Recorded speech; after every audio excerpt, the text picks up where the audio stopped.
दोस्तों, हिंदुस्तान का एक लड़का जाता है सऊदी अरब में ड्राइवर की नौकरी करने के लिए और एक बेहद अमीर आदमी के यहाँ ड्राइवर की नौकरी करने लगता है।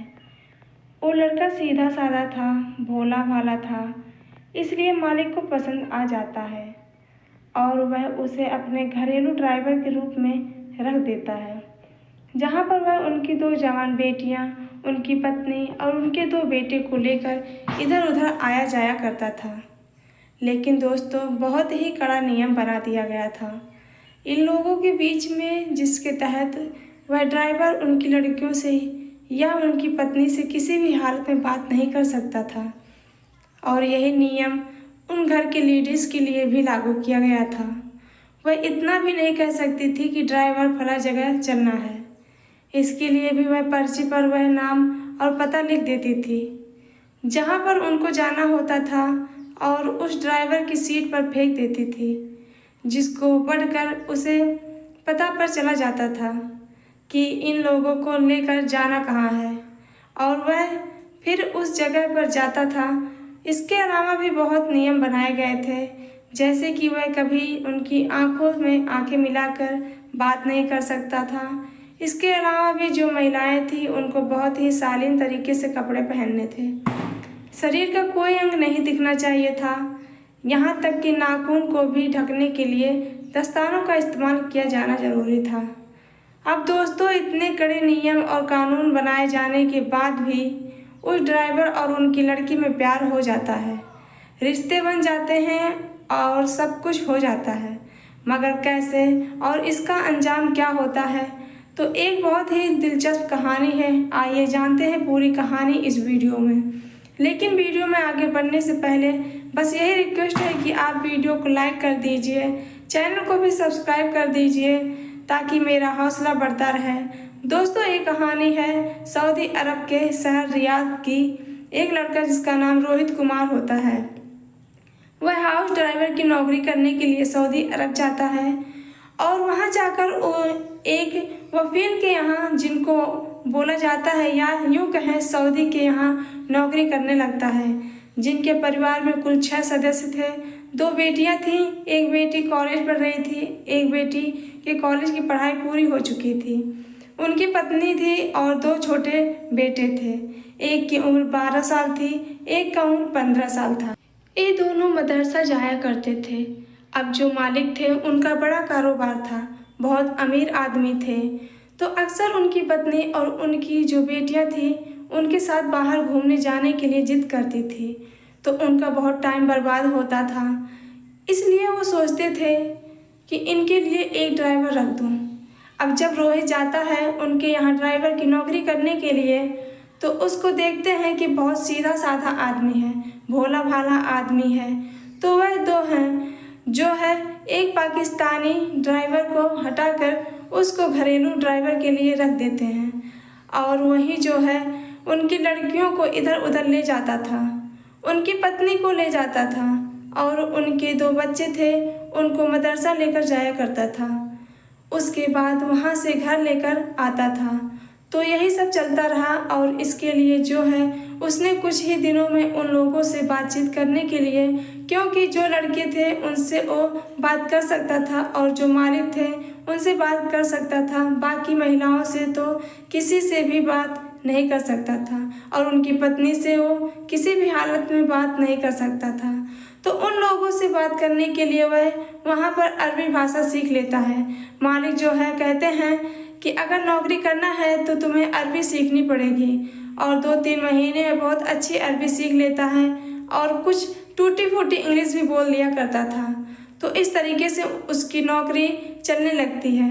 अब दोस्तों, जो रोहित था उसकी ड्यूटी सुबह 6 बजे से ही शुरू हो जाती थी और रात को 8 बजे तक परमानेंट वह घर के बाहर ही खड़ा रहता था, उसी गाड़ी में बैठा रहता था और जब भी किसी को जाना होता था वह घर से आती थी और उसके बाद एक पर्ची पर अंदर से ही लिख कर लाती थी कि उस कहाँ जाना है। वो उसके सीट पर फेंक देती थी और फिर वह उसमें देखता था। उसके बाद वह बैठ जाती थी और 2 बार शीशा खटखटाती थी और फिर वह समझ जाता था कि वह चलना है। फिर वो चल देता था, लेकिन रास्ते में कोई बातचीत नहीं, कोई एक्शन रिएक्शन नहीं, चुपचाप वह बैठी रहती थी और चुपचाप यह जो है रास्ते में गाड़ी चलाता रहता था। अंत में जैसे ही मॉल जाना था या सुपरमार्केट कहीं पर जाना होता था तो वहाँ पर जब पहुँचता था तो पार्किंग में गाड़ी लगा देता था और उसके बाद फिर वह उसी गाड़ी के आसपास ही रहता था। और जिनको शॉपिंग के लिए जाती थी, चाहे उनकी लड़की हो चाहे उनकी पत्नी हो, तो वह वहाँ पर जाती थी, अपना शॉपिंग करके आती थी और फिर वापस गाड़ी में आकर बैठ जाती थी।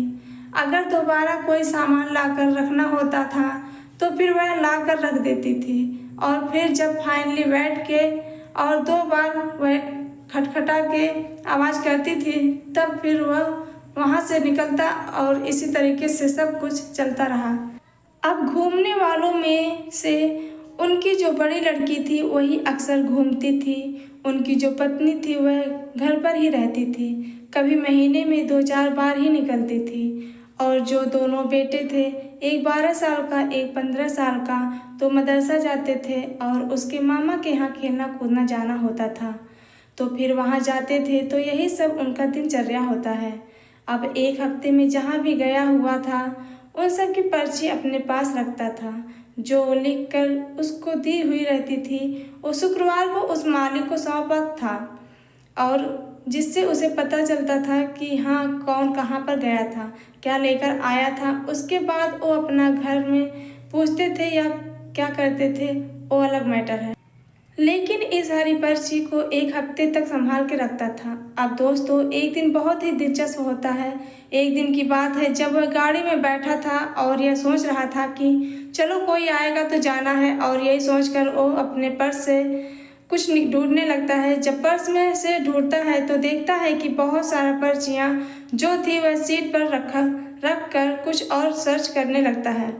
तभी जो उनकी बड़ी बेटी होती है जिसका नाम अफरीन होता है, उम्र 24-25 साल की होती है, वह आती है और उससे जहाँ जाना होता है पर्ची बनाकर लाई हुई रहती थी और वह जो है उस पर्ची पर फेंक देती है। जब वो सीट पर फेंक देती है तो हड़बड़ाहट में वह जो है पर्ची देखता है। अब उन्हीं पर्चियों में से वो पर्ची मिक्स हो जाता है और वह जाकर पीछे गाड़ी में बैठ जाती है। अब उसको ना बोलना था ना कुछ पूछना था। वह सोचता है यह कौन सी पर्ची है, वहाँ पर 15 पर्चियाँ उसके पास पड़ी हुई थी। तो वो सोचता है कि चलो एक जगह अक्सर जाती हैं और शायद यही पर्ची है। एक मॉल पर वह अक्सर जाया करती थी, जो वह उस तरफ गाड़ी लेकर चल देता है। जब वहाँ पर आधे घंटे बाद पहुँचता है और पार्किंग में गाड़ी लगाता है तो फिर उनकी लड़की को, यानी कि जो अफरीन होती है जिसकी उम्र 24-25 साल की थी, उसे ध्यान आता है कि ये तो गलत जगह लेकर आ गया है। फिर वह सोचती है कि यह यहाँ पर क्यों लेकर आया है। अब वह गाड़ी खड़ी करके और सोचता है कि यह उतर क्यों नहीं रही है। वह इंतजार करने लगता है। अब पीछे वो देख भी नहीं सकता था कि वो उतर रही है कि नहीं, लेकिन जब 5-10 मिनट बीत जाते हैं तो सोचता है कि कहीं सो तो नहीं गई। फिर वो जो बीच में शीशा होता है कार के अंदर ही लगा होता है, उसमें देखता है तो देखता है कि पहली बार जो अफरीन थी वह जो है शीशे में उसकी ही तरफ देख रही थी और उसने जो हिजाब था उसने अपने चेहरे से हटा रखा था। जैसे ही वह उसके शीशे में देखती है और दोनों की नज़रें पड़ती हैं तो जो रोहित होता है बुरी तरीके से डर जाता है, क्योंकि यह पहला मौका था जब अफरीन से रोहित की नज़र मिल रही थी। वह डर जाता है, अपनी नज़र झुका लेता है, फिर इंतज़ार करता है कि उतर क्यों नहीं रही हैं, और उसके बाद फिर धीरे धीरे 5 मिनट बीत जाता है। फिर वह शीशे में देखता है तो फिर अफरीन उसे ही देख रही थी और यह समझने की कोशिश कर रही थी कि यहाँ पर क्यों लेकर आया है। फिर जब दोनों कुछ नहीं समझ पाते तो अपने मोबाइल में टाइप करके ही उसको दिखाती है कि यहाँ पर तुम किस लिए लेकर आए हो। फिर दोस्तों 5 मिनट बीत जाता है। अब रोहित सोचने लगता है कि कहीं वह पर्ची गड़बड़ तो नहीं हो गई, लेकिन उसकी हिम्मत नहीं हो रही है कि उनसे पूछे और ना ही वह लिख के भी टाइप करके उनको दिखा सकता था। दोस्तों फिर वह टाइप करके 5 मिनट के बाद बोलती है कि यहाँ पर किस लिए लेकर आए हो। अब फिर वह कुछ नहीं बोल पाता, परेशान हो जाता है। वह सोचता है गलती हो गई, बुरी तरीके से डर जाता है, पसीने पसीने हो जाता है। तभी जो अफरीन थी वो परेशान हो जाती है, उसको गुस्सा आ जाता है। फिर वो कहती है कि तुम गूंगे हो क्या, बोल नहीं सकते हो। अब जैसे ही वह सुनता है तो पहली बार उसकी आवाज़ को सुन रहा था कि उससे बात कर रही थी। हालांकि जब वह माँ बेटी या दोनों बहनें या यह सारी लोग कहीं पर जाते थे तो आपस में बात करते थे, लेकिन उससे वह पहली बार अफरीन बोल रही थी। अब वह चौंक जाता है।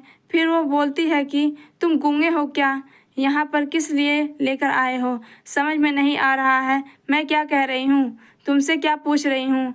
अब दोस्तों रोहित को भी आ जाता है गुस्सा। वो कहता है कि गूंगा तो बना दिया आप लोगों ने, पर्चा दो पर्चा लो, यह कोई सिस्टम है क्या आने जाने का, और आपकी पर्ची मिक्स हो गई है। मुझे नहीं पता था कि आपको कहाँ जाना है। अगर दो बात हमने मुंह से बोल दोगे तो क्या आप लोगों का जुबान कट जाएगा। अब दोस्तों उसकी बात सुनकर अफरीन भी सन्न रह जाती है। फिलहाल वो कहती है जहाँ पर जाना होता है उसको बताती है कि फला जगह जाना है मुझे। फिर वह वहाँ गाड़ी से घुमाता है और उसके पास आधे घंटे की दूरी पर वो मॉल होता है। वहाँ पर जाकर वह पहुँचती है, वहाँ से उतरती है और फिर अंदर जाती है, अपना काम वगैरह करके आती है। 1 घंटे बीत जाते हैं। वह यहाँ इंतज़ार कर रहा था। गाड़ी लेकर गाड़ी में आती है, बैठती है और उसके बाद कहती है कि घर चलो। अब झल्ला के बोलती है, वह घर की तरफ आने लगता है। तभी दोस्तों अब वो सोचता है कि आज मेरा क्या होगा, मुझसे इतनी बड़ी गलती हो गई है, और जो कि मालिक ने सख्त हिदायत दी थी कि किन्हीं भी परिस्थितियों में मुझे बात नहीं करना है, तो आज तो मैंने बोल दिया। अब यही सब उधेड़ बन में लगा हुआ था और शीशे में धीरे से देख रहा था कि अफरीन को कुछ कहना चाहता था। तभी वो बुदबुदा आता है कि सॉरी मैडम, बहुत गलती हो गई है मुझसे। फिर अफरीन सुनती है तो कहती है क्या कह रहे हो, कुछ कह रहे हो, गाड़ी को रोको, साइड लगाओ। अब दोस्तों अरबी में ही दोनों बात करते हैं। फिर वह गाड़ी साइड में लगा देता है और कहती है क्या कहना चाह रहे हो। अब दोस्तों रोहित था, रोने लगता है, कहता है कि मैडम मुझसे बहुत बड़ी गलती हो गई है, मैं बहुत गरीब परिवार से हूँ और आज के बाद ऐसी गलती नहीं होगी। उसने बोला हाँ गलती तो हुई है, लेकिन इतना तुम घबरा क्यों रहे हो। तो कहता है कि क्योंकि मैंने आपसे बात कर ली है, अगर सर को पता चलेगा तो पता नहीं मेरे साथ क्या करेंगे। तो अफरीन कहती है कि यही डर तो मुझे भी लग रहा है कि तुमने मुझसे बात की है, मैंने तुमसे बात की है। अगर तुम जाकर बाबा को बोलोगे तो वह क्या सोचेंगे, क्या कहेंगे। हम लोगों के साथ तो डरने की ज़रूरत नहीं है। और मत बोलना तुम कुछ और ना ही मैं ही कुछ किसी से बोलूँगी। उसके बाद वो मुस्कुरा देती है और वह जो रो रहा होता है उसको चुप कराती है और कहती है घबराओ नहीं, तुम चुप हो जाओ। उसके बाद वो चुप हो जाता है और कहती है कि तुम बोलते हुए तो अच्छे लगते हो, पता नहीं क्यों अब्बू तुमको बोलने नहीं देते हैं। फिर जब गाड़ी आगे बढ़ जाती है, रोहित फिर बीच वाले शीशे से देखता है तो अफरीन उसे देखती है तो मुस्कुरा देती है। 2-3 बार ऐसे दोनों की नज़रें आपस में मिल रही है और उसके बाद फिर दोनों में बातचीत का सिलसिला शुरू हो गया। उसके बाद एक जगह जाते हैं, वहाँ पर नारियल पानी रोड के किनारे बिक रहा था। अच्छी अच्छी दुकानें वहाँ पर होती हैं, ऐसे कोई ठेले पर नहीं रुकती। वहाँ पर बोलती हैं गाड़ी रोको, नारियल पानी लेते हैं और कहती है कि तुम्हारा बहुत पसीना निकल रहा है, ये लो नारियल पानी पी लो, फ़ायदा करेगा। उसके बाद दोनों फिर घर पहुँचते हैं और घर पहुँचने के बाद फिर 2-3-4 दिन बीतता है। फिर अफरीन के मन में क्या हुआ कि अफरीन आती है, एक पर्चा बनाकर लाई, उसके सीट पर फेंकते हुए कहती है, बैठ जाती है और उसके बाद ज़ोर से हंसते हुए कहती है कि पर्चे में देखने की ज़रूरत नहीं है, वो तो इसलिए लेकर आई हूँ क्योंकि यह नियम है, नियम के मुताबिक पर्चा लिख कर लाई हूँ, तो चलो सुपरमार्केट चलना है। अब दोस्तों वहाँ से वह दोनों फिर चल देते हैं और रास्ते भर बातें करते हैं। तो अफरीन कहती है कि बाबा तुमसे कुछ पूछ तो नहीं रहे थे। वह कहता है कि नहीं जी, मुझसे तो नहीं पूछ रहे थे। अफरीन कहती है कि मैंने तो अपने घर में बताया, अपनी बहन को बताया, अपनी माँ को बताया और हम दोनों ने खूब हंसे। इस बात को लेकर हमने खूब मज़े किए और मेरी मम्मी भी कह रही थी कि तुम बहुत अच्छे हो, बहुत सीधे, और मेरी बहन भी कह रही थी तुम बहुत अच्छे हो, बहुत सीधे हो, और वाकई में तुम बहुत अच्छे हो। अब दोस्तों उसके बाद दोनों में बातचीत का सिलसिला शुरू हो गया। वह रास्ते भर चलता रहा, लेकिन अचानक रास्ते में जाते जाते अफरीन जो थी वह सो जाती है। अब जब वह पहुंचता है सुपरमार्केट, तो बेसमेंट पे उसकी 3-4 मंजिला की पार्किंग थी। वह एक बेसमेंट पे जाता है, अपनी गाड़ी पार्क पर कर देता है। कोने में जाकर पर थोड़ा बहुत ही उजाला था, तो जब वहाँ पर गाड़ी वह बुझाता है और वह देखता है कि अफरीन को क्या हुआ, क्यों नहीं उतर रही है। लेकिन अब बातचीत कर रहा था, तो इसलिए वह झट से उधर देखता है, तो देखता है कि अफरीन जो सो रही थी। वह उससे कहता है कि मैडम आप पहुंच गए हैं। फिर वह कुछ नहीं बोलती। फिर वह ज़ोर से बोलता है मैडम हम पहुंच गए हैं। फिर भी वह कुछ नहीं बोलती। फिर दोस्तों वो डरते डरते उसका हाथ पकड़ता है और धीरे से हिलाता है, कहता है कि मैडम हम पहुंच गए। दोस्तों फिर भी वो कुछ नहीं बोलती। उसके बाद दोनों हाथों से उसका कंधा पकड़ के ज़ोर से हिलाता है और कहता है कि मैडम हम पहुंच गए हैं। और तभी दोस्तों आँख खोलती है, ये चौंक के पीछे हट जाता है।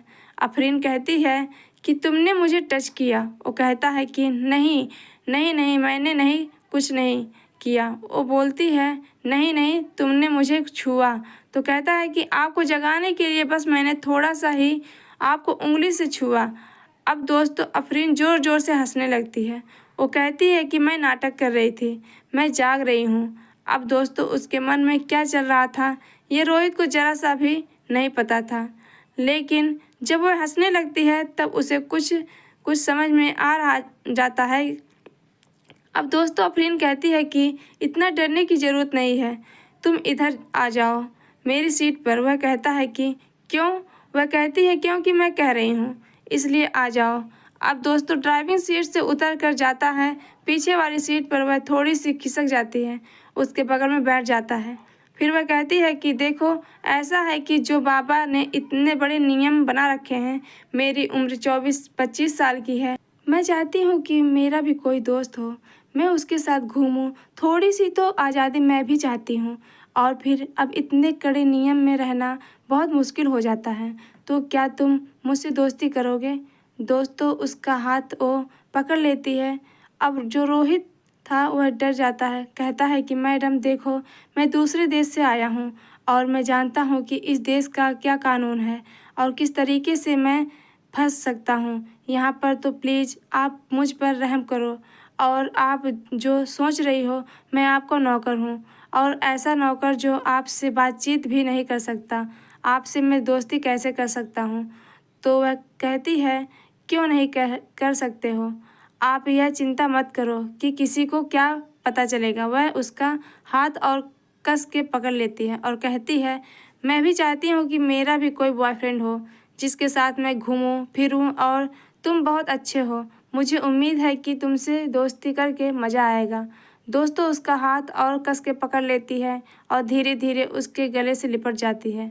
अब दोस्तों जिस लड़की से बात करना तक अलाउ नहीं था, वो अगर उसके गले लिपट गई हो तो रोहित का गला सूख जाता है, वो पसीना पसीना हो जाता है। अब दोस्तों वो भी जो अफरीन कहती है मान लेता है, उससे दोस्ती कर लेता है। और दोस्तों उसके बाद इन दोनों में बेइंतहा प्यार होता है, जो कि 1 साल तक चलता है। किसी को कोई खबर नहीं हुआ, किसी तरीके से रहते थे जैसा कि उन्हें बताया गया था, समझाया गया था। लेकिन 1 साल बाद अफरीन की माँ को पता चल जाता है कि इन दोनों के बीच में क्या चल रहा है, और वह अफरीन से जब यह बात पूछती है तो अफरीन पूरी सच्चाई बता देती है और कहती है कि इसमें रोहित जी की कोई भी गलती नहीं है, सारी गलती मेरी है। अब उसकी माँ कहती है कि तुम्हें नहीं पता कि तुम यह क्या कर रही हो, एक भारतीय की ज़िंदगी के साथ अब इतना बड़ा खिलवाड़ कर रही हो। अगर तुम्हारे बाबा को पता चलेगा तो पता नहीं हम लोगों के साथ क्या करेंगे, वह किसी को नहीं छोड़ेंगे। अब वह रोहित को भी बुलाती है और पहली बार वो उससे बात करती है चुपके से कि कहीं कोई सुन ना ले, कहीं कोई जान ना ले। कार से वह कहीं जाती है और फिर रास्ते में वह माँ बेटी अफरीन और उसकी मम्मी बैठी रहती हैं। फिर रोहित से कहती है कि तुम्हारी भलाई इसी में है कि तुम अब यहाँ से चले जाओ। दोस्तों उसे 2 साल बीत भी चुका था और 1 महीने बाद उसकी छुट्टी खत्म हो रही थी। तो वह 2016 में वहाँ पर गया हुआ था और 2018 में वहाँ से फिर वो अपने गांव चला आता है। दोस्तों यह रही कहानी, आपको कैसी लगी कमेंट करके ज़रूर बताएं और ज़रा भी अच्छी लगी हो तो वीडियो को लाइक कर दीजिएगा और चैनल को सब्सक्राइब कर लीजिएगा। इसी प्रकार की कहानियों के लिए फिर मिलेंगे अगली वीडियो में। तब तक के लिए जय हिंद, जय भारत, राधे राधे।